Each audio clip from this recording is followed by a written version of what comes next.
Hey guys, and welcome back to Rev Lexus. It's been a moment. Hopefully you guys are all keeping well. And today we're going to be talking about the running costs of the Lexus RX 300. So if anybody's been following this channel for a while, we've got a 2004 Lexus RX 300 SE earlier on in 2020, around the end of January.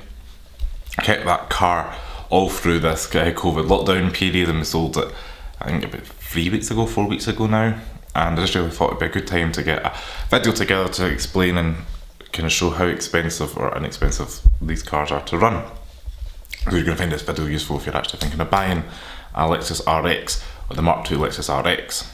So if you're new to watching this kind of channel, the Lexus RX is a soft, comfortable, large SUV. It's the largest SUV that Lexus currently sell here in the UK, and it's been very popular across the globe. I think it's the best selling car in North America, or luxury SUV to be specific, for a while. And I think it's sold over 2 million units now, which is impressive since 1999 launch of the Mark I.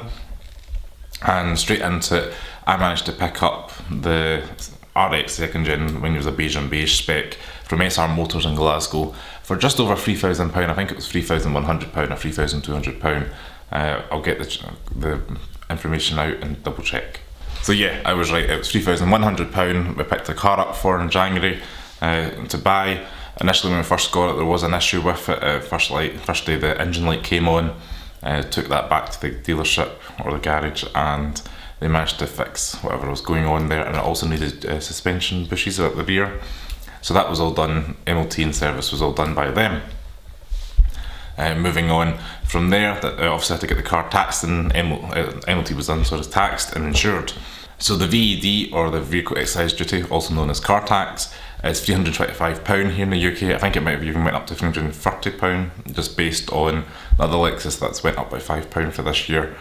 And it's quite expensive if you think about it in comparison to some of the newer cars, especially some of the hybrids or whatever. We might only be paying a couple of £100 for a hybrid SUV, or if you buy something small like a wee small Audi A1 diesel, maybe from a few years ago, it might have only cost you £10 or £40 to road tax, which is so crazy how expensive it is. But anyway, it's a big first to petrol V6 automatic, and you get about 24 to a gallon from memory when we had it, and that's probably why it's costing that much to tax. Insurance wasn't too bad in the car. I had a quick look and compare the market, and I think it was just about £456 for the RX for the year for 2 drivers, and being a second car you could transfer your no claims over to that, so all in all wasn't too bad. I definitely had more horrific insurance for cars such as my Volkswagen Polo 1.2. It's 55 horsepower, and I think the car was only £4,000, but it cost about £1,500 to insure, so that was nuts. So that's quite good. We've got the RX in, so we're sitting about just over £750 to get it on the road between the tax and insurance. Buying the car, £3,100, so we're almost at £4,000 all in. Drove the car, I think we got the car about 91,500 miles, and sold it for just over 94, so I think there's about 3,000 miles roughly in the car. I'm not really going to get to the fuel of it because obviously fuel prices vary all the time, but at the time of filming it's about 116.9 per litre for unleaded petrol, which the car ran on. I mentioned before we get about 23 miles to a gallon. So I'll quickly do the maths and throw that on the screen, and how many miles and how much fuel we used. But the positive side of all this is when I sold the car, we didn't actually lose that much money on the car. Sold the car for £3,000, which means there was £100 in depreciation.